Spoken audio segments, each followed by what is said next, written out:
이제 46장의 내용으로 넘어가면서 어떻게 보면 계속 쭉 이어지는 내용입니다. 계속 뭐 이제 48장까지도 이어질 내용이죠. 그래서 오늘은 어떻게 보면 그 제사를 어떻게 드리는가에 대한 그런 규례들, 제사를 드리는 방법들, 뭐 제사를 드릴 때 누구는 어디까지 오고 어느 문으로 가고 나가고 뭐 이런 내용들이 있습니다. 그리고 여러 제사의 내용들 중에서 그러니까 여러 절기들이 있는 거죠. 여러 절기들 중에서 어떤 절기들을 중요하게 여기고 있는가에 대한 부분입니다. 물론 뭐 구약적 그 내용이긴 하지만 그럼에도 불구하고 여전히 하나님께서 어떤 내용들을 중요하게 여기고 계시는가에 대한 부분들을 좀 살펴볼 수 있습니다. 그래서 여러 부분을 나눠서 우리가 살펴볼 수 있지만 전체적으로 그러니까 하나님이 주신 규례라는 어떤 큰 틀 안에서 여러 가지 내용들을 함께 좀 살펴보는 시간을 가지려고 합니다. 그러니까 제목을 그렇게 정했어요. 하나님이 정하신 규례 이렇게 말씀드린 이유는 결국 교회라고 하는 것 그리고 물론 구약 시대로 하면 이제 성전이죠.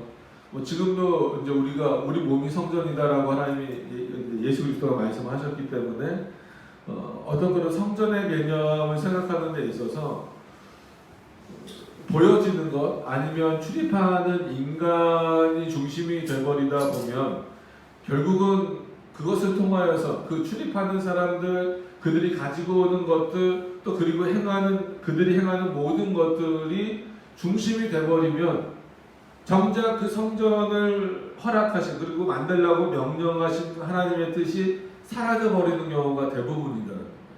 인간의 뜻, 인간의 노력, 인간의 경험 이런 내용들만 남게 되는 거예요. 그러니까 오늘도 우리가 지난주에도 살펴본 것처럼 왕도 나오고 제사장도 나오고 또 백성들도 나와요. 그럼 왕은 자기만의 권력이 있단 말이에요. 또 제사장은 자기만의 어떤 그 노하우가 있어요.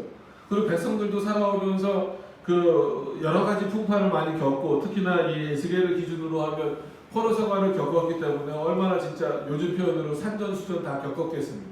그러다 보니까 하나님 앞에 나올 때도 각자의 기준으로 나오게 되는 경우가 많아요. 그리고 예전 경험들이 이미 있잖아요. 이렇게 제사드리라고 했다. 이렇게 제사드리라고 했다.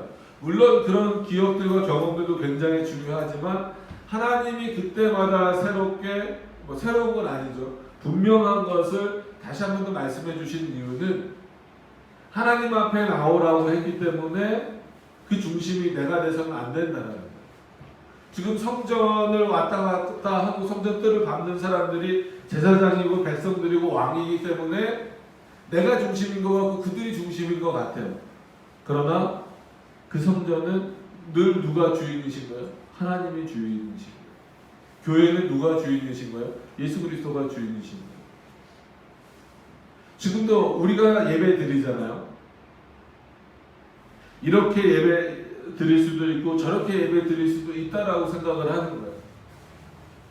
그래서 우리가 웨스트민스터 예배 모범에 따라서 예배 드립니다. 우리 장로교회 그리고 개혁교회는 그렇게 예배 드립니다라고 하는 이유도 뭐겠어요? 왜냐면 우리도 나름 경험이 많은 분들이 있잖아요. 저도 목사이기 때문에 학교에서 배우기도 하고 뭐 그러다 보니까 여러 어떤 예배의 형태들을 다 안단 말이에요. 그러면 그냥 뭐 마음대로 하십시오라고 해버리면 우리가 좋아하는 거 그럼 세대마다 달라져요. 또 환경마다 달라져요. 그러다 보면 그 예배를 받으시는 하나님은 사라져버리고 예배를 드리는 우리만 남는 거예요. 그러니까 보통 뭐 어린이 예배, 뭐 젊은이들 예배 그러니까 부르는 찬송가부터 정해지는 본문이나 이런 것들도 다 달라져요. 물론 대상에 대해서 전혀 그러니까 예배를 드리는 대상에 대해서 100% 고려하지 않을 수 없죠. 그러니까 어린이들에게 너무 어려운 내용을 가르칠 수는 없고 물론 그런 부분들은 있지만 그럼에도 불구하고 하나님이 정하신 그 말씀의 틀 안에서 우리가 벗어나지 않으려고 해야 된다는 그런 부분. 특히나 구약시대에는 하나님께서 이렇게 자세하게 성전을 통하여 예배드리는 즉 제사드리는 내용들에 있어서 인간이 함부로 하지 못하도록 규례를 만드셨어요. 거기에는 하나님이 누구신가를 알리시는 것과 하나님의 뜻이 얼마나 중요한 것인가 그리고 그 하나님의 뜻에 순종하는 부분에 있어서 인간의 노력이 전혀 들어가서는 안 된다라고 하는 순수하게 하나님께 대한 온전한 순종만이 남아 있어야 된다라고 하는 그런 의미들이 있다라고 하는 그런 내용들을 오늘 기억하시면서 오늘 본문들을 한번 좀 살펴보도록 하겠습니다. 자, 1절부터 보시면 나 주 여호와가 말하노라. 늘 말씀드리지만 이게 하나님 명령이잖아요. 이것을 지키라는 거예요. 우리가 군대에서도 상관의 명령 무조건 지키는 게 원칙이잖아요. 하나님의 말씀도 마찬가지입니다. 성경이 왜 우리에게 중요합니까? 하나님의 말씀이기 때문이에요. 그럼 하나님의 말씀이 왜 중요합니까? 그 말씀은 무조건 지켜야 되는 거예요. 나 주 여호와가 말하노라. 안뜰 도명한 문을 일하면 6일 동안에는 닫되 안식일에는 열며 월삭에도 열고. 그래서 기본적인 거를 말씀드리면 안식일은 이제 구약시대 개념으로 보면 지금 주일은 아니죠. 금요일날 저녁부터 토요일날 오전쯤 되는 그런 식입니다. 그러니까 그냥 뭐 조금 편하게 이해하시면 그냥 토요일날로 이해하시면 되겠죠. 창조를 기준으로 이렇게 해서. 그래서 6일 동안, 즉 너희가 열심히 일할 동안에는 그 문을 열지 말고 안식일에는 그 문을 열라는 거예요. 성전 이제 안에 성소문 말고 성전에 이제 성벽의 문을 열라는 거예요. 왜냐하면 그때는 안식일이기 때문에 왕이건 백성들이건 제사장이건 뭐 제사장은 늘 거기 있지만 들어오게 해서 제사를 드리도록 했기 때문에 그렇습니다. 그리고 월삭, 뭐 요즘에도 뭐 월삭 드리는 교회들이 있어요. 저희는 이제 구약적 절기로서는 이제 구약적 절기가 잘못됐기 때문에 안 지키는 건 아닙니다. 절대 오해하시면 안 돼요. 그리스도가 이 땅에 오셔서 자신이 희생제물이 친히 되셨기 때문에 어떤 그 구약에서 그리스도의 그런 희생을 예표하는 그런 제사법이라고 그러죠. 뭐 의식법이라 부르기도 하고 그런 법들은 그리스도가 완성하셨기 때문에 더 이상 지키지 않는 겁니다. 그래서 안식일도 우리가 지금 주님이 부활하신 날, 이 주일날로 지키는 의미도 구약의 안식일이 의미 없다 이런 의미가 아니라 그렇게 창조를 6일 동안 하시고 하루를 쉬셨던 그 하나님의 뜻이 그 안식, 자신의 백성을 쉬게 하시는 그 안식의 개념이 주일 안에도 그대로 들어있고 더 풍성하게 그리스도의 부활하심의 내용이 들어있기 때문에 마치 구약의 안식일을 우리가 지키지 않는 겁니다. 이런 개념으로 생각하시면 안 됩니다. 이 안식일의 그 풍성한 안식의 개념이 이 주일, 그리스도의 부활의 의미와 더불어서 지금도 여전히 있는 겁니다. 더 풍성한 개념으로 있다라고 하는 겁니다. 그러니까 월삭의 개념은 뭐 거의 이제 매월 이제 첫날을 보통 의미합니다. 그러니까 지금으로 말하면 뭐 2월 1일, 3월 1일, 뭐 4월 1일 뭐 이런 개념이죠. 근데 우리나라 같은 경우는 이제 그 한 해가 시작되는 게 보통 1월 1일 이렇게 시작이 되잖아요. 근데 뭐 물론 뭐 그렇긴 하지만 학기를 보면 이제 뭐 9월 학기에 시작하는 학기가 있는 것처럼 중동이나 이때 당시만 하더라도 물론 한 해가 그때 시작하지만 7월이나 뭐 9월 이렇게 시작하는 게 이제 보통 또 일반적인 그런 개념이었어요. 그래서 이 월삭에 있어서도 가장 큰 날이 이제 7월 1일이 되는 거예요. 그때 이제 뭐 지금 개념으로는 뭐 추수감사절이나 이런 것도 다 그쯤에 있는 거죠. 그 전에부터 해서 매추절부터 해서 쭉 뭐 77절이라고 알려져 있는 그런 뭐 이제 내용들까지 다 그때 몰려져 있죠. 또 그런 의미입니다. 그래서 그런 안식일과 월삭에도 열고 그럼 왕은 어디까지 들어올 수 있었느냐? 왕이라고 해서 그러니까 나라의 질서상으로 보면 지금도 이게 우리가 가지고 있어야 되는 그 정교분리의 원칙이다라고 하는 것을 그러니까 정교분리가 뭡니까? 교회와 국가가 분리되어야 된다라는 거예요. 그러니까 그 분리되는 데 있어서의 그 기준이 그 완전히 서로 남남처럼 있어야 되느냐? 그건 아니란 말이에요. 왜냐하면 하나님께서 국가의 권력도 하나님이 세우신 거고 교회의 질서도 하나님이 세우신 거예요. 특히나 구약 시대를 봐서 잘 아시겠지만 왕도 누가 세우시는 거예요? 하나님이 세우시는 거잖아요. 그래서 왕에게 있어서도 중요한 것은 그만큼의 권력을 주신 이유는 늘 말씀드리는 것처럼 하나님의 말씀을 옆에 두고 통치하라는 거예요. 그 통치하기를 원하셔서 내가 모든 권력을 줬다라는 거예요. 무엇으로 통치하기 위해서? 네 마음대로가 아니라 하나님의 말씀대로. 이거를 이제 인간 왕들이 잃어버리고 자기 욕심을 부리기 때문에 문제지 그 권위가 잘못된 건 아니라는 말이에요. 그래서 이 당시에도 이스라엘의 국가의 질서로 보면 제사장보다는 왕이 높겠죠. 그러나 교회 그 성전의 질서, 교회의 질서로 보면 뭐 누가 높다라고 표현하기는 좀 애매한 면이 있지만 제사장보다는 아까 왕보다는 또 제사장이 높은 거예요. 그러면은 서로 존중하는 관계, 상호 이렇게 협력하는 관계가 오히려 정교분리의 어떤 기초적인 부분이어야 된다는 거예요. 그러니까 그 핵심은 뭐냐면 왕도 누가 세우셨고 하나님이 세우셨고 제사장도 즉 교회 그 당시 성전을 담당하는 제사장도 누가 세우셨다? 하나님이 세우셨다라는 거예요. 그러니까 그 권위 면에서는 같은 거예요. 그러나 그 하는 일이 다르고 직책이 다르기 때문에 국가의 일에 있어서는 그래서 여러분 그 보세요. 다윗도 그렇고 물론 뭐 솔로몬도 그랬지만 어떤 국가의 일을 결정하고 할 때 누구의 말을 들어요? 선지자의 말을 듣고 제사장의 말을 듣잖아요.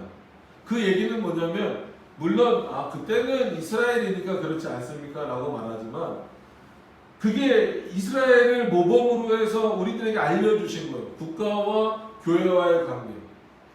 오히려 왕이 그 나라를 통치하는 데 있어서 누구의 말을 듣도록 하셨냐면 선지자나 제사장으로 대표되는 교회의 지도자들의 말, 단순히 인간의 말이 아니라 즉 하나님의 뜻을 구하도록 하셨어요. 그것에 따라서 통치하도록 하신 거예요. 물론 지금은 좀 그게 많이 무너졌고 한국에서 그게 실현되기는 참 어렵지만 그럼에도 불구하고 세상이 그거를 모른다라고 하더라도 우리는 알고 있어야 됩니다. 하나님이 어떻게 이 국가 권력을 세우셨고 또 상호 어떤 관계를 유지하게 하셨는가. 그런 부분까지 우리가 풍성하게 생각해 볼 수 있다라는 거죠. 더 풍성하게 볼 수도 있지만 다른 부분들을 봐야 되니까. 왜 이런 말씀을 드리냐면 왕이기 때문에 막 들어올 거라고 생각하시면 안 돼요. 여기서 일반 백성들보다는 조금 더 허용이 되긴 했어요. 그래서 보시면 왕은 바깥 문 현관을 통하여 들어와서 문벽 곁에 서고 그래서 이게 이제 보통 뭐 문설주, 뭐 문통 뭐 이런 게 이제 문지방 뭐 이런 식으로 해석이 됩니다. 문벽 곁에 서고 제사장들은 그를 위하여 왕을 위하여서도 제사를 드려주는 거예요. 번제와 감사제를 드릴 것이요 왕은 문통에서 경배한 후에 밖으로 나가고 그 문은 저녁까지 닫지 말 것이고 왜냐하면 왕이 그 안까지는 못 들어오는 거예요. 성소 안까지는 못 들어오는데 그 이제 재물을 가지고 와서 제사장에게 주잖아요. 그럼 거기까지는 들어와서 서 있는 거예요. 그러니까 이제 성벽들 뭐 성전 안 여기로 말하면 이제 그 성전에 이제 문설주, 문지방 거기까지 왕이 들어와서 있는 거예요. 들어와서 뭘 보게 하는 거예요? 제사장들이 제사 드리는 거, 하나님 앞에 제사 드리는 모습을 뭐 창관이라는 표현을 쓰긴 좀 그렇고 한마디로 이렇게 보는 거예요. 지켜보는. 자기가 그 자리에 참여할 수는 없어도 저렇게 내가 드린 그 예물을 가지고 재물을 가지고 제사장이 나를 위해서 그리고 백성들을 위해서 제사를 드리는구나. 그거 왜 보게 하셨을까요? 단순히 왕의 특권이라고 생각하시면 안 됩니다. 오히려 왕의 특권이면 제사장 옆으로 들어갈 수 있어야죠. 근데 그렇지 않고 멀찌감치 떨어져서 그 문을 닫지 않는다라는 걸 보게 한다라는 거죠. 지켜보게 하는 거예요. 그걸 통하여서 왕도 뭘 깨닫게 하는 거예요? 나도 이 세상에서 많은 권력을 갖고 있는 나도 누구의 은혜가 없이는 하나님의 은혜가 없이는 그리고 하나님이 날마다 내 죄를 용서해 주시는 일이 없이는 나 또한 아무리 왕이어도 존재할 수 없다라고 합니다.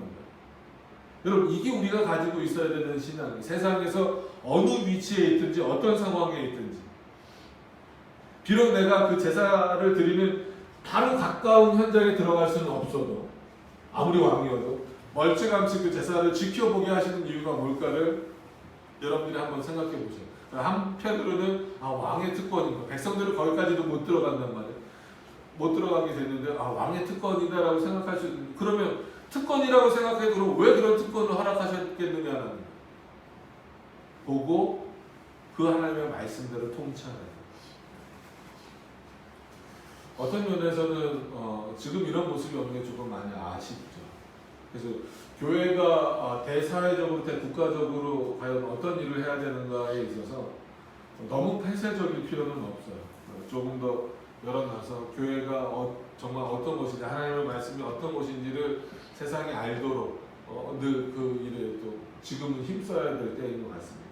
자, 그런 내용을 쭉 보시면서 자, 3절에 이 땅 백성도 안식일과 월삭에 이 문턱에서 나 여호와 앞에 경배할 것이다. 그리고 왕뿐만이 아니라 백성들도 그렇게 하라는 거니까 왕도 자기 재물을 가지고 와서 제사를 드렸다라고 한다면 백성들도 자기 재물을, 너의 재물을 가지고 와서 하나님 앞에 대신 그 죄를 용서해달라고 간구하라는 거예요. 자, 4절에 안식일에 왕이 여호와께 드릴 번제는 흠 없는 어린 양 6과 흠 없는 수양 하나. 그 소재는 수양 하나에는 밀가루 한 에바요 모든 어린 양에는 그 힘대로 할 것이며 밀가루 한 에바에는 기름 한 흰식이라. 자, 안식일은 일주일마다 돌아오는 거잖아요. 그때마다 이렇게 흠 없는 어린 양 6과 흠 없는 수양 하나를 드려야 되는 거예요. 그러니까 매주마다 이렇게 아무리 왕이라 할지라도 매주마다 드리는 것은 지금으로 말하면 뭐 정성일 수도 있죠. 그 다음에 흠 없는 양을 고른다라고 하면은 자칫 잘못하면 이게 내 공로가 되어버릴 수 있다는 거예요. 근데 잘 생각해 보시면 이렇게 하는 이유가 뭐예요? 하나님이 명령하셨기 때문이에요. 그래서 제가 처음에 말씀드린 것이 하나님의 규례다라고 하는 거예요. 하나님의 명령을 지키는 것은 내 공로가 될 수 없다라는 것에 대해서 늘 말씀드리는 게, 하나님이 만약에 자, 너희 믿음대로 너희 마음대로 나에게 드려라 그러면, 그런데 왕이 정말 일주일 동안 열심히 잘 준비해서 흠없는 양을 가지고 나왔다면 그거는 왕의 공로라고 여겨질 수 있는 거죠. 그러나 하나님이 정해주신 거예요. 내 앞에 가지고 나올 때 이런 재물을 가지고 나오고 그 다음에 흠 없는 것, 그 중에서 그것을 가지고 나오는 것은 당연한, 그것은 왕의 공로가 아니라 당연하고 마땅한 일. 마찬가지로 지금 우리가 주일을 구별해서 하나님 앞에 드리는 것은 여러분들의 공로가 아닙니다. 여러분들의 어떤 칭찬받을 만한 일이 아닙니다. 이거는 우리가 마땅히 드려야 될 일입니다. 그리고 5절에 뭐라고 말합니까? 그 소재는 수양 하나에는 밀가루 한 에바요 모든 어린 양에는 그 힘대로 할 것입니다. 여기서 힘은 뭘까요? 자기 능력이 다 하는 데까지. 이런 표현을 이제 잘못 이해하게 되면 뭐 또 교회가 헌금을 강조하는구나 이런 차원으로 생각하시면 안 됩니다. 신약 성경에 나와 있잖아요. 너희 마음이 어디에 있다? 재물에 있다라고. 그러니까 사람은 어쩔 수 없어요. 인간은 어쩔 수 없어요. 그 재물이라고 하는 것은 뭐 돈일 수도 있지만 전체적인 어떤 그런 내용들이잖아요. 다 부자가 되고 싶지 가난하게 살고 싶은 사람은 없단 말이에요. 그렇기 때문에 그런 어떤 재물이나 이런 것에 마음이 가는 건 당연하죠. 너희가 거기에 마음이 간다면 그 모든 것들을 허락하시고 그런 것들을 통하여 너희가 삶을 영위하도록 인도해 주신 하나님 앞에 정말 너희 마음을 다하고 뜻을 다하여서 드리는 것은 정당하고 당연하고 마땅한 일인데, 이거를 강요하는 것처럼 생각한다라고 한다면 그건 벌써 무슨 마음? 내 거라는 거야. 그리고 그걸 하나님 앞에 드리는 것이 손해보는 것이다라고 생각을 한다는 거야. 그러니까 이거는 하나님 앞에 교만한 마음이에요. 그래서 지금 얼마를 드려야 된다라고 정할 수는 없어요. 또 어떤 교회들 보면 예를 들어서 안수집사는 얼마, 장로는 얼마 이렇게 헌금하라 이렇게 말하는, 그거는 또 잘못된 거죠. 진짜 그 상황과 형편이 다 다르니까 자기가 있는 위치에서 그 힘을 다해서 마음을 다해서 하나님 앞에 드리라는, 그게 온전한 예물입니다. 그래서 성경에서 과부의 두 랩돈이 어떤 그 많은 재물보다도 예수 그리스도의 마음을 기쁘시게 해드렸고 하나님의 마음을 기쁘시게 해드렸던 이유는 뭐예요? 내 전부를 다 넣어. 그 마음을 다하여서 드렸다라는 게 중요한 거예요. 그래서 절대 여러분들에게도 말씀드리는 것은 헌금의 액수를 신경 쓰시라는 얘기가 아니에요. 정말 힘껏 다 하고 있느냐, 마음껏 다 하고 있느냐. 왜냐하면 거기에 우리 마음이 담겨져 있기 때문에, 우리 신앙도 한번 생각해 보세요. 왜냐하면 흠없는 것은 내가 먹고 싶고, 아니면 내가 더 잘 키우고 싶어요. 이렇게 양도 그렇고 몰려다니다 보면 상처 날 수도 있고 흠이 생길 수도 있어요. 그러면 당장 이 한마디로 뭐 내다 팔든지 뭐 하든지 간에 그 값이 흠 있는 것과 흠 없는 것과는 차이가 당연히 날 수밖에 없죠. 그러면은 어떤 거를 더 내가 갖고 싶어 해요? 흠 없는 걸 내가 다 갖고 싶어요. 그래야 재물이 더 많이 쌓이는 거예요. 근데 하나님이 원하시는 거는 뭐예요? 흠 없는 걸 내게 드린다. 여러 가지 의미가 담겨져 있죠. 하나님이 흠 없고 거룩하신 분이시기 때문에도 그렇지만, 또 우리 신앙적인 측면에서 볼 때는 하나님 앞에 나에게 있어서 가장 좋은 것을 돌려드리는 거예요. 그게 어떤 신앙의 모습이기 때문에 그렇다는 거예요. 자, 7절로 넘어가서 보셔도, 그래서 흠없는 것을 드린다라는 게 우리의 공로가 될 수 없다라는 것을 계속 말씀을 드립니다. 또 소재를 갖추되 수송아지에는 밀가루 한 에바요 수양에도 밀가루 한 에바며 모든 어린 양은 그 힘대로 할 것이고. 그러니까 또 너무 분에 넘쳐서 또 그런 경우 있잖아요. 옆 사람이 이렇게 하는데 그럼 나도 저 사람한테 지기 싫어. 경쟁심이 아니란 말이에요. 하나님 앞에 드리는 거는요, 경쟁심이 아니에요. 이게 공로를 강조하게 되면 경쟁심을 유발하면 딱 좋습니다. 목회자들이 그런 유혹에 빠지면 안 돼요. 성도들을 막 경쟁시켜서 서로 그냥 막 더하게 하고 뭐 막 이런 경쟁, 그거는 좋은 경쟁이 아닙니다. 너희 힘껏 그냥 다 하면 하나님 그거 다 받아주신다. 그래서 뭐 오늘 이제 뭐 제사법에 대한 내용을 구체적으로 말하진 않지만 그러잖아요. 소나 양이 잡을 만한 능력이 없으면 뭐를 가지고 와? 비둘기 가져와. 그것도 없으면 곡식을 가지고 와라. 오히려 하나님은 그렇게 말씀하시는 거예요. 힘을 다해서 드리라고 말씀하시면서도 정말 진짜 막 당장 먹고 살 것도 없는데 소양 가져오라고 말씀하시지 않아요. 그래서 이런 걸 보면 종교개혁자들 중에 이제 루터라고 하는 사람도 그런 표현을 해요. 성도들을 삶의 현장으로 돌려보내요. 너무 교회만 있게 하지 말라고. 그리고 또 뭐 이렇게 기근이나 어려움이나 뭐 이런 것들이 왔을 때에는 성도들에게 다시 돌려주라고. 교회가 그런 그 생각을 갖고 있지 않으면 언제나 이 교회는 부패할 수밖에 없다. 그럼에도 불구하고 힘을 다해서 드리는 것은 우리의 신앙의 표현이다라고 하는 거예요. 자, 9절로 넘어가서 보시면, 그러나 모든 정한 절기에 이 땅 거민이나 여호와 앞에 나올 때에는 북문으로 들어와서 경배하는 자는 남문으로 나가고 남문으로 들어오는 자는 북문으로 나갈지라. 들어온 문으로 도로 나가지 말고 그 몸이 앞으로 향한 대로 나갈지며. 이거는 뭐 그 당시에 이제 백성들이 워낙 많이 왔다 갔다 해야 되니까 그 질서 유지 차원도 있고, 이제 이거를 어떤 그 신앙의 차원으로 뭐 이제 신약 성경과 연결해서 이렇게 또 해석하는 내용들도 있더라고요. 그런 걸 보니까 어떤 신앙의 그 올바른 그 이제 뭐라 그럴까요? 정하여진 대로 가게 되는, 흩어지지 않게 되는 그런 어떤 방식들. 그래서 어떤 신앙의 어떤 올곧은 그런 방식, 이런 내용으로 이해하기도 합니다. 그거는 이제 좀 비유적인 표현이고, 여기서는 그런 표현보다도 말 그대로 그 질서, 그 하나님 앞에 제사를 드리는 데 있어서 혼잡해지거나 혼탁해지지 않도록 그 백성들이 서로 이렇게 잘 왔다 갔다 할 수 있는 어떤 그 질서 유지, 어떤 그런 차원으로 이해를 하시면 좋습니다. 그러면서 분명히 알 수 있는 것은 성전을 통행하는 이 사소한 일, 어떻게 보면은 문을 열고 들어와서 문을 열고 나가는 거는 그냥 내 일일 수도 있잖아요. 내가 하고 싶은 일일 수도 있잖아요. 근데 하나님이 이렇게 사소한 일을 사소한 일까지 정해 놓으신 것은 그 성전은 어떤 곳이기 때문에 그래요?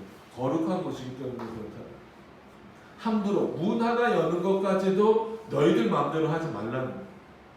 문을 열고 들어오는 것도, 문을 열고 나가는 것도 너희 마음대로 하지 말고, 여기에 누구의 뜻도 반영되지 않았어요? 제사장의 뜻도 반영되지 않았어요. 잘 생각해 보세요. 제사장은 성전을 맡은 자들이라고 많이 알려져 있잖아요. 당연히 그렇게 알려져 있고, 그래서 심지어 성전에서 살도록 또 하셨고, 그럼에도 불구하고 제사장의 의도는 전혀 없어요. 그 제사장들도 누구의 뜻을 따르게 하셨어요? 하나님의 뜻을, 하나님의 명령을 따르게 하십니다. 그러니까 한번 구약 성전을 머릿속에 한번 그려보세요. 수많은 사람들이 왔다 갔다 해요. 제사장들도 뭐 바삐 움직인다기보다도 그런 어떤 재물들을 준비하고 뭐 가지고 오면은 한마디로 죽이고 피를 내고 또 번제를 드리고 이런 모든 일들은 다 제사장이 하는 거잖아요. 얼마나 일이 많겠어요. 근데 그 모든 일이 누구의 명령에 의해서 이루어지는 거예요? 하나님의 명령에 의해서 이루어지는 거예요. 그냥 놓고 생각해 보면 많이 분주하고 여러 가지 많은 사람들이 일을 하는 것처럼 보이지만 결과적으로는 모든 게 하나님께 대한 순종이에요. 그 순종이 얼마만큼 철저하게 일어나느냐 아니면 그렇지 않느냐의 문제가 그 성전 제사를 하나님이 받으시느냐 받지 않으시느냐의 핵심이라는 거예요. 그래서 우리가 예전에 말라기도 살펴봤는데, 물론 잘못 드린 제물에 대하여서도 지금 흠 없는 제물을 드려야 되는데 흠 있는 제물을 드린 것에 대해서도 하나님이 책망하시지만 또 하나 책망하시는 내용이 뭐예요? 너희 마음이 나에게서 떠났다는 거예요. 여전히 성전 안에 있는데, 몸은 성전 안에 있는데 너희 마음이 나에게서 떠났다는 거예요. 그건 어떻게 알 수 있어요? 규례대로, 하나님이 명령하신 규례대로 행하지 않는 부분도 있지만 규례대로 지키고 있음에도 불구하고, 그래서 겉으로 보기에는 전혀 문제가 없는 것처럼 보이더라도 하나님이 보실 때는, 그 마음을 보시는 하나님께서는 너희 마음이 내 앞에 있지 않다라는 거예요. 아무리 내가 명한 규례대로 지켜서 제사를 드리고 있다 할지라도 너희 마음의 중심이 나에게 없다라는 거예요. 이런 부분들을 볼 때 여전히 지금도 마찬가지예요. 보여지는 모습에 있어서의 순종도 상당히 중요합니다. 그러나 우리의 심령이 정말 하나님 앞에 순종하고 있는가에 대한 부분들은 솔직히 우리가 스스로를 이렇게 다른 사람을 판단하기는 참 어려워요. 우리가 판단할 수 있는 수준은 그거다. 이 사람이 우리 개혁교회 기준으로 보면, 장로교회 기준으로 보면 예배 모험대로 잘 예배를 드리고 있는가, 이 정도가 이제 판단하는 기준이 되겠죠. 그러나 하나님 우리의 마음을 보신다라고 하는 것을 늘 기억을 하셨으면 좋겠습니다. 자, 왕도 여기서 배제되지 않아요. 10절에서 보면 왕은 무리 가운데 있어서 그들의 들어올 때에 들어오고 그들의 나갈 때에 나갈지니라. 왕이라고 해서 성전에서 특별한 더 많은 권한을 이렇게 부여받는 것은 아닙니다. 아까 제사를 하고 바라보는 어떤 그런 내용은 있다 할지라도. 자, 이제 11절로 넘어가서 보시면, 절기와 성일 때에 그 소재는 수송아지 하나에 밀가루 한 에바요, 수양 하나에도 한 에바요, 모든 어린 양에는 그 힘대로 할 것이며, 계속 반복되죠. 그 힘대로 하라고. 밀가루 한 에바에는 기름 한 흰씩이며, 만일 왕이 자원하는 번제를 갖추거나 혹 자원하는 감사제를 갖추어 나 여호와께 드릴 때에는 그를 위하여 동양한 문을 열고 그가 번제와 감사제를 안식일에 드림같이 드리고 밖으로 나갈지며 나간 후에 문을 닫을지니라. 여러 절기에 이렇게 절기마다 그렇게 해야 될 것이고, 그리고 성회로 모이라라고 했을 때는 놀러 모이는 게 아닙니다.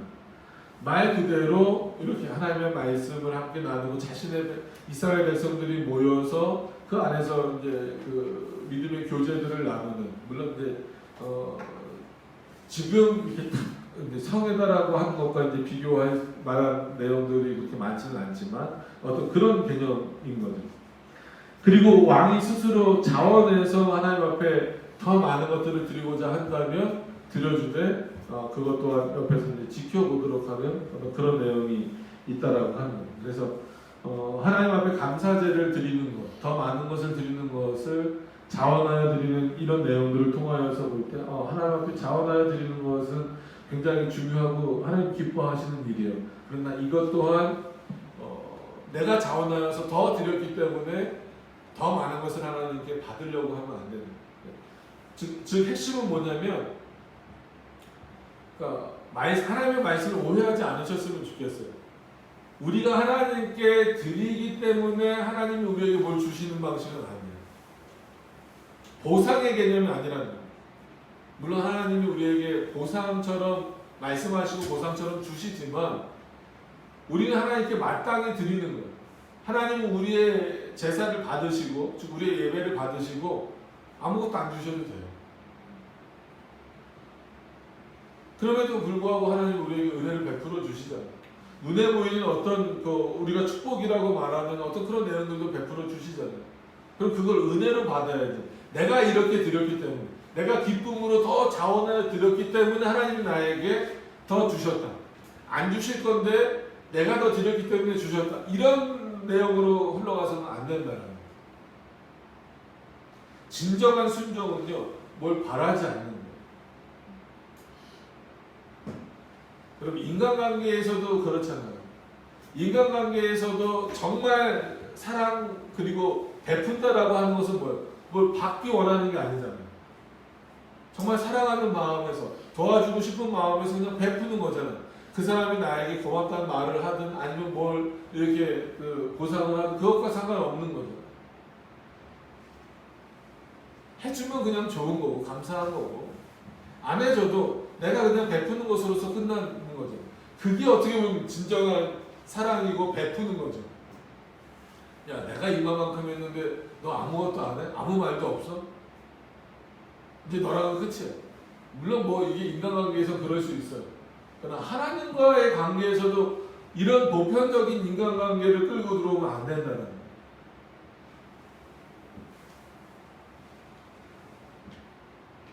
좀 표현이 어떨지 모르지만 하나님은 우리가 하나님께 아무 것을 드리지 않아도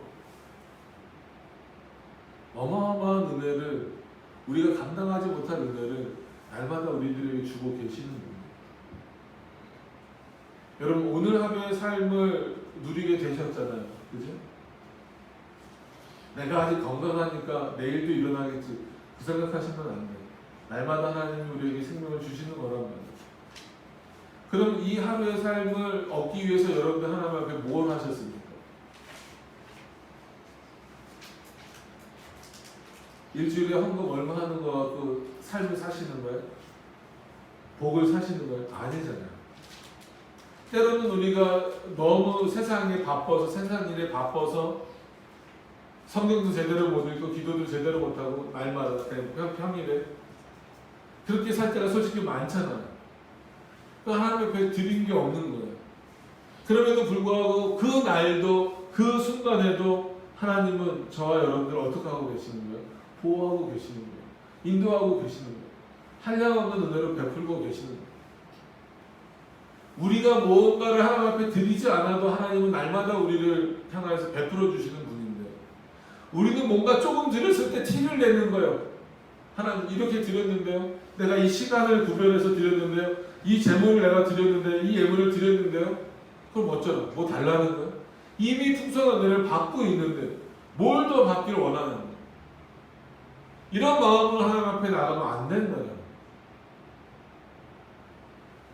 은연중에 우리 안에 그런 사고가 많이 있어요. 내가 평생 11조 드렸는데 내가 평생 뭐 감사한금 드렸는데 뭐 1,000번째 드렸는데 왜 하나님 나한테는 이만큼밖에 안 해주시지? 왜 저 사람은 나보다 더 많이 해주시지? 이게 너무 지배적인 사고예요. 설사 그렇다 할지라도 그 사람보다 그 사람이나 나나 비교할 수 없이 똑같이 받은 은혜는 뭐예요? 그래서 제가 늘 말씀드리지만 창세기 15장 1절 내가 너의 지극히 큰 상급이다. 여러분 이거보다 더 큰 상급이 어디 있어요? 하나님이 나에게 상급이 되어주시고 이거보다 더 큰 보상이 어디 있습니까? 우리에게 있어서 가장 큰 보상은 하나님이 나의 하나님이 되신다는 것, 예수 그리스도가 나의 구주가 되신다는 것.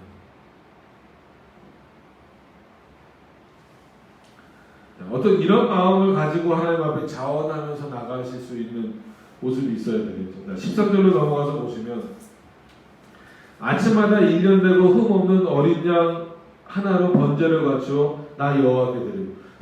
여러분 한번 생각해 보세요. 이 당시에는요 얼마나 많은 제사가 있었어요.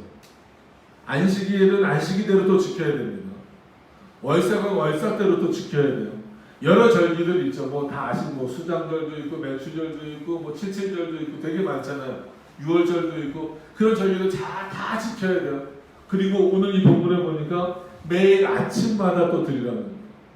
근데 자세히 보시고 그 다음에 이제 뭐 민수기나 뭐 신명기나 레위기나 이런 데 쭉 보시면 오히려 여기서는 뭐가 하나 생략된 것처럼 보이나요? 자 13절에 아침마다 1년 되고 흠 없는 어린 양 하나로 번제를 갖추어 여호와께 드리고 또 아침마다 그것과 함께 드릴 소재를 갖추되 곧 밀가루 에바 6분의 1과 기름 흰 3분의 1을 섞을 것이니 이는 영원한 규례를 삼아 항상 나 여호와께 드릴 소재라.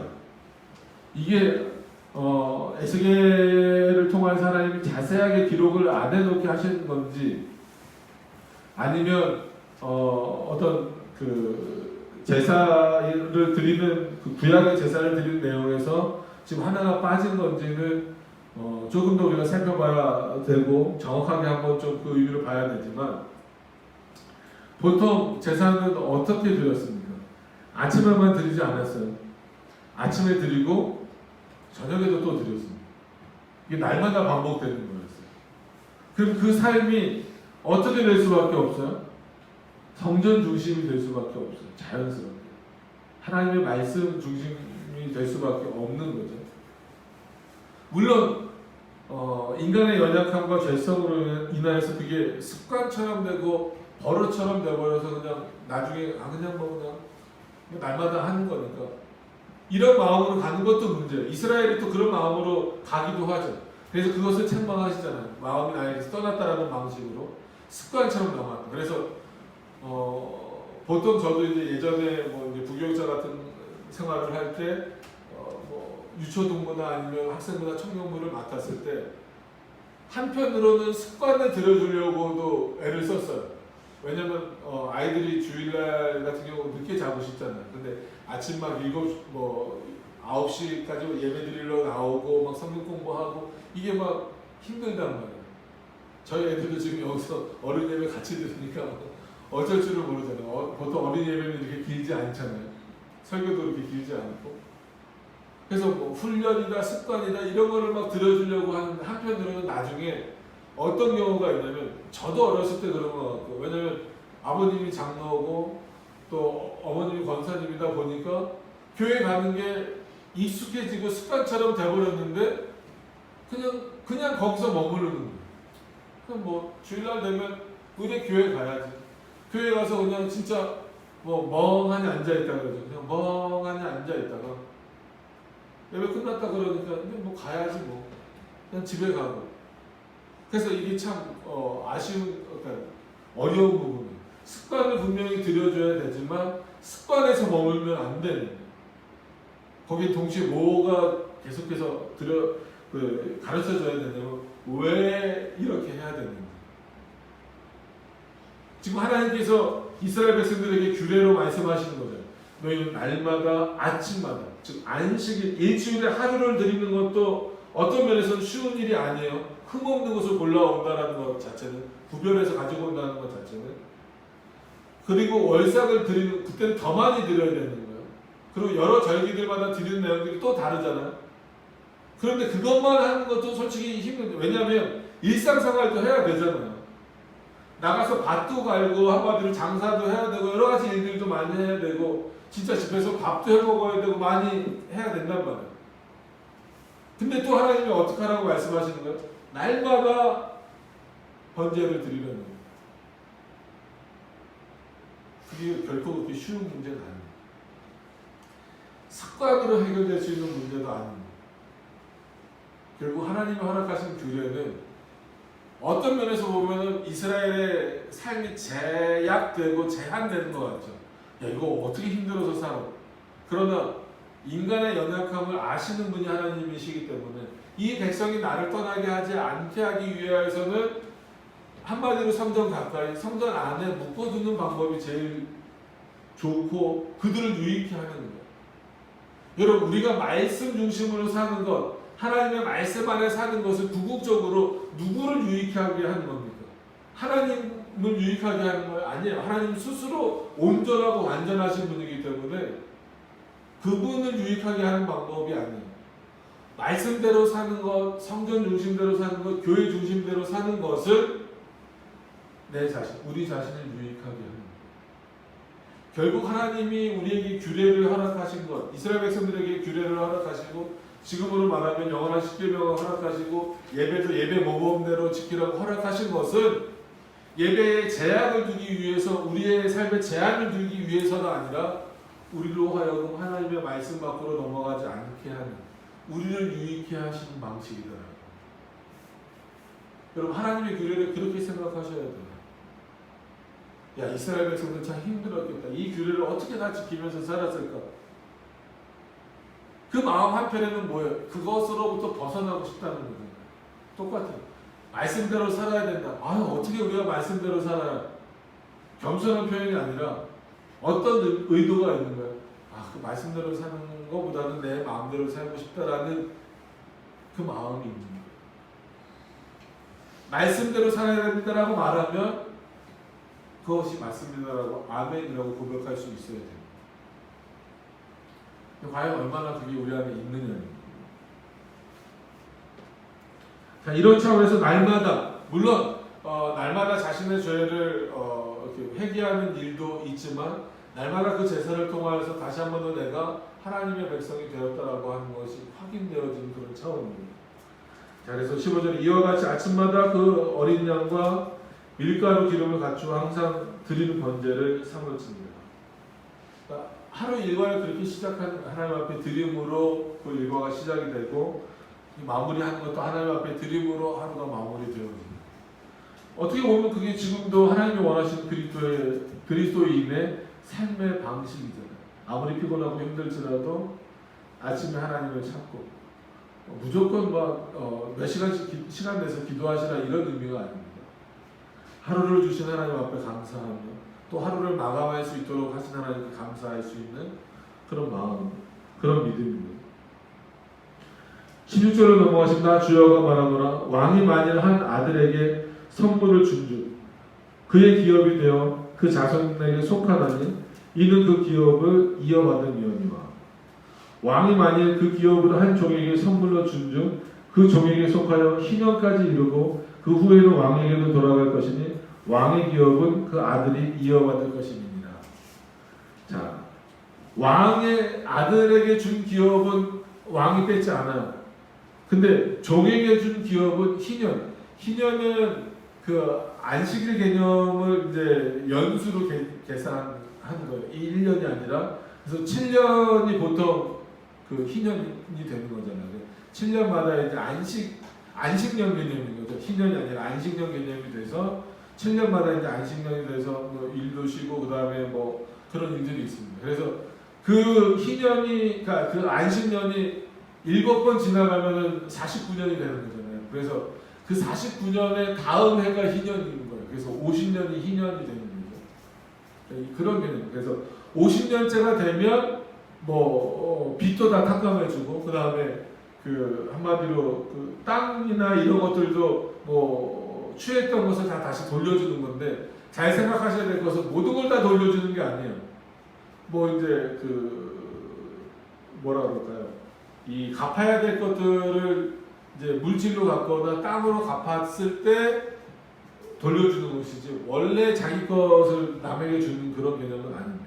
오늘도 마찬가지로 종에게 줬다고 했잖아요. 그럼 그 종이 한마디로 49년 동안 열심히 그 자기 것으로 일을 하는 거예요. 그러나 50년째, 즉 희년이 됐을 때에는 누구에게 다시 돌려주라는 거예요? 왕에게 돌려주라는 거예요.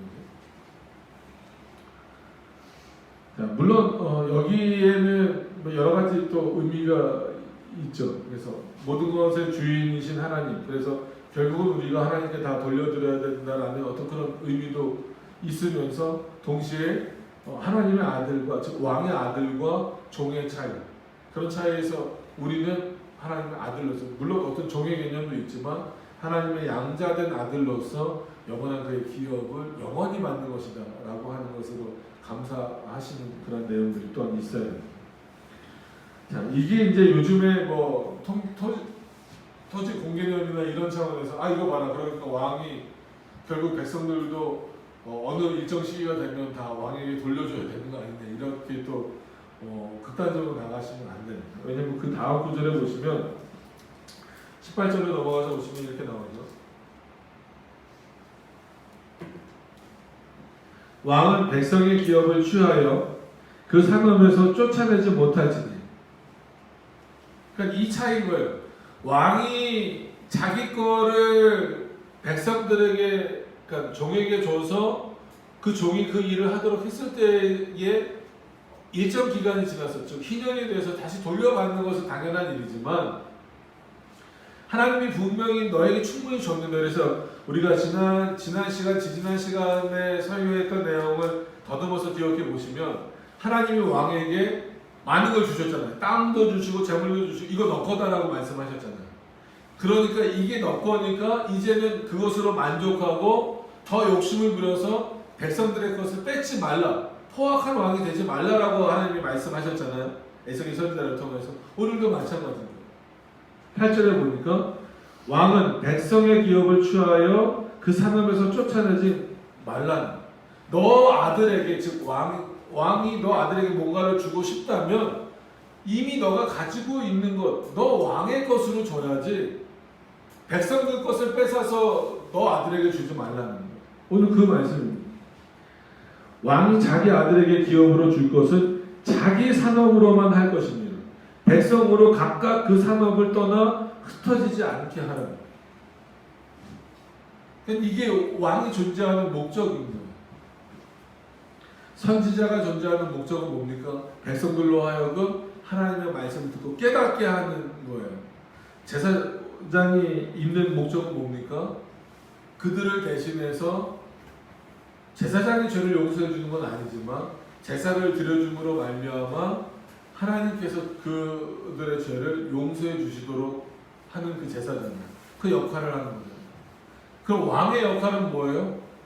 단순히 국토 넓히고 자기 재산 늘리는 게 아니잖아요. 백성들을 보호하는 거예요. 그들의 재산을 보호해 주는 거예요. 이게 국가입니다. 그래서 솔직히 성경이 공산주의를 지지한다, 민주주의를 지지한다라고 말하기는 참 어려워요. 어느 한 그 정치 체제를 지지한다라고 말하기 굉장히 어렵지만, 그러나 이런 내용들을 통해서 볼 때 최소한 착취하고 어떤 너무나 깊은 공개념을 갖고 있는 이런 부분들은 아니다라는, 오히려 더 그 백성들의 것을 보호하고 자신의 것을 마음껏 누릴 수 있도록, 오늘도 말씀에도 보면 산업으로 각각 삼게 하고 흩어지지 않게 하고. 흩어지는 이유는 뭐예요? 자기 거를 빼앗겨 버렸으니까, 자기 것을 잃어버렸으니까 여기저기 진짜 유랑민처럼 돌아다니게 되어버리는 거예요. 백성들이 그렇게 되지 않도록 하는 일은 누가 해야 된다는 거예요? 왕이 해야 된다.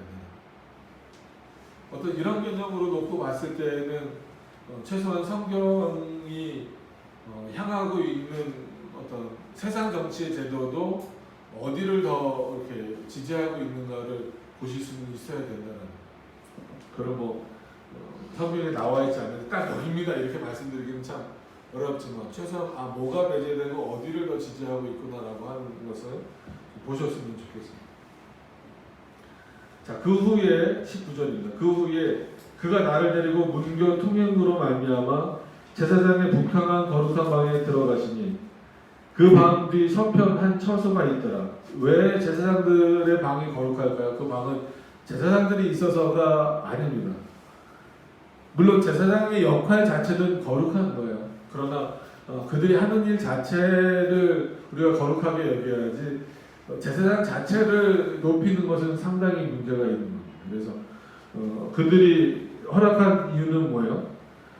그가 내게 이르시되 제사장이 속건제와 속죄의 희생을 살구며 소재 제물을 구울 처소니 그들이 이 성물을 가지고 바깥들에 나가면 백성을 거룩하게 할까 함이니라 하셔서 이렇게 못 보게 하는 거예요. 그 뭐죠?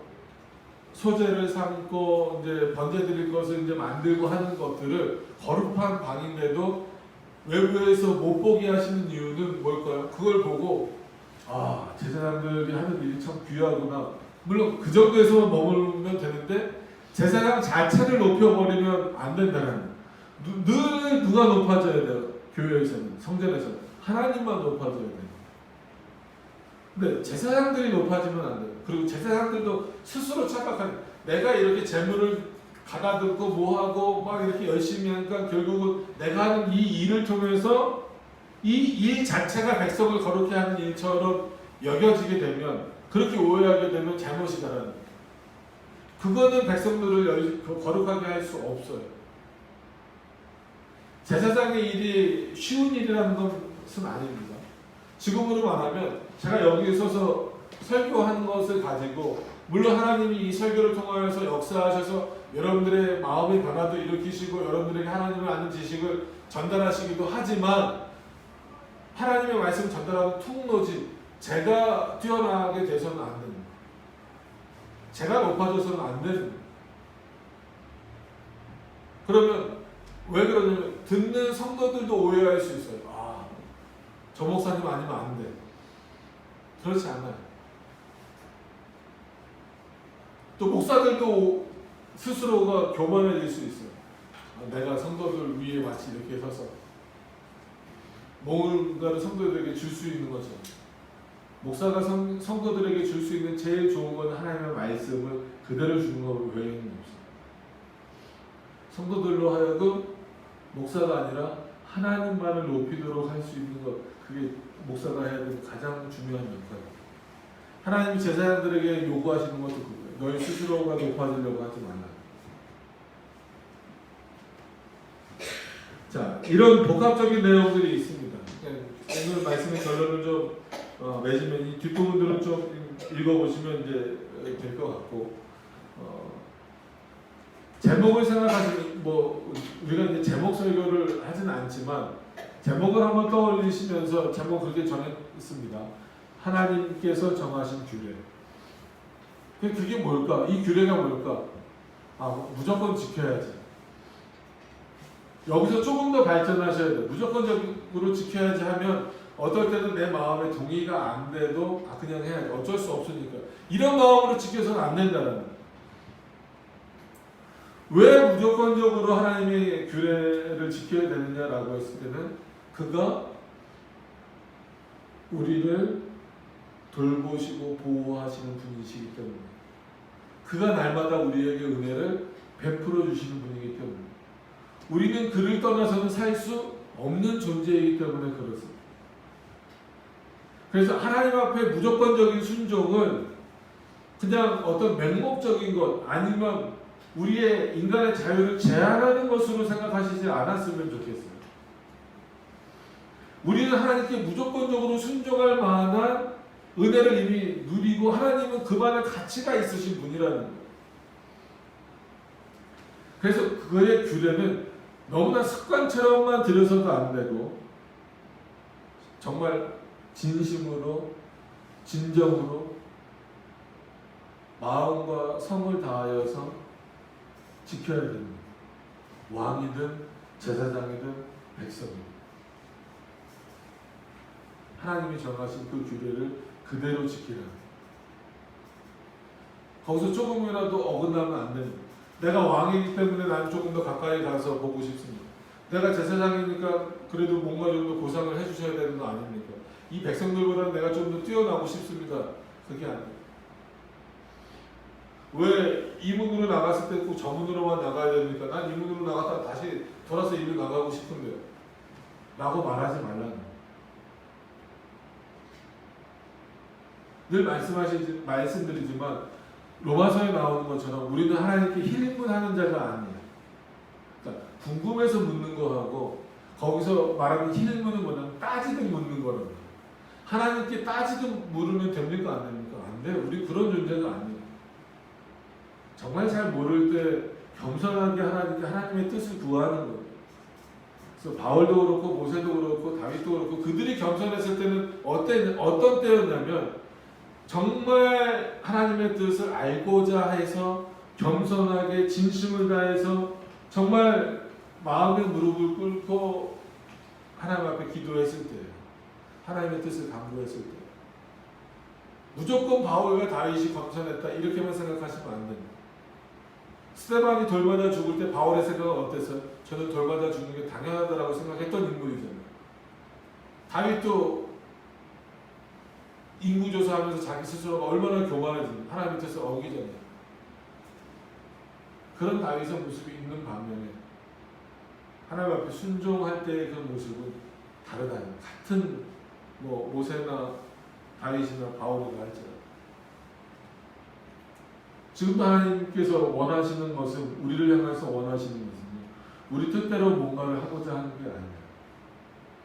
하나님의 뜻이 무엇입니까?